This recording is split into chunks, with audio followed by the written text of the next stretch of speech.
Guna mencari solusi atas tunggakan biaya proyek KF21 Boramae, Korea Selatan akhirnya mengutus pejabat penanggung jawab proyek tersebut ke NKRI. Dikutip zonajakarta.com dari news1.kr edisi tanggal 5 Oktober tahun 2023, Eom Dong-hwan Direktur Administrasi Program Akuisisi Pertahanan, DAPA otoritas yang berwenang, melangkah maju untuk mencari solusi. Dia berangkat ke Indonesia pada tanggal 4 segera setelah liburan Chuseok berakhir untuk membahas berbagai hal dengan pejabat Indonesia. Menurut DAPA pada tanggal 5, Direktur Eom, yang berangkat ke Indonesia melalui Bandara Internasional Incheon pada sore sebelumnya, berencana untuk tinggal di daerah tersebut hingga akhir pekan dan mengadakan pertemuan tingkat tinggi dengan pejabat kementerian dan pihak lainnya. Juru bicara DAPA Choi Kyung-ho mengatakan dalam sebuah pengarahan hari itu, Direktur Eom berencana untuk membahas cara membayar kontribusi dengan pemerintah Indonesia untuk menormalisasi pengembangan bersama KF21. Komisaris Eom awalnya berencana meninggalkan Indonesia pada akhir bulan lalu, namun karena masalah kehadiran di Majelis Nasional dan koordinasi jadwal dengan rekannya dari Indonesia, tanggal keberangkatannya dilaporkan ditetapkan pada tanggal 4 bulan ini. Menurut media Korea Selatan tersebut, Indonesia masih menunggak pembayaran KF21 Boramae hingga nyaris 1 triliun won.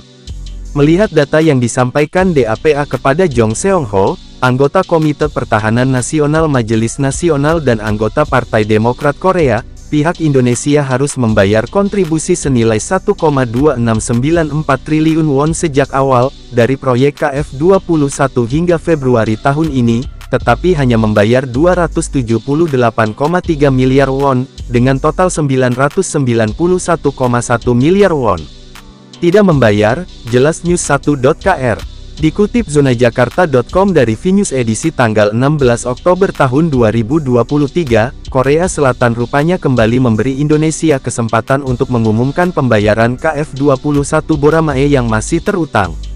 Tak cukup lama, DAPA Korea Selatan yang baru saja merundingkan KF21 Boramae dengan pejabat Indonesia hanya memberi NKRI waktu hingga akhir bulan Oktober tahun 2023.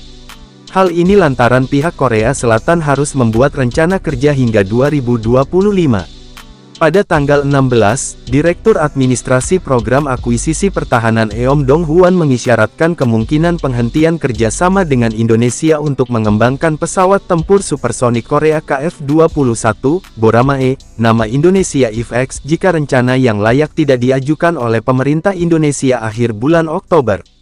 Direktur Eom menghadiri inspeksi Komisi Pertahanan Nasional terhadap DAPA yang diadakan di Majelis Nasional di Yeouido pada hari ini, dan menanggapi pendapat anggota Parlemen Partai Demokrat Ki Dong-min bahwa, langkah-langkah mendasar harus diambil, sehubungan dengan tidak dibayarnya KF21 oleh Indonesia kontributor proyek, mengatakan, "Saya mengunjungi Indonesia awal bulan ini. Saya bertemu dan berdiskusi dengan tokoh-tokoh penting, termasuk Menteri Pertahanan dan Kepala Staf Presiden," ujarnya.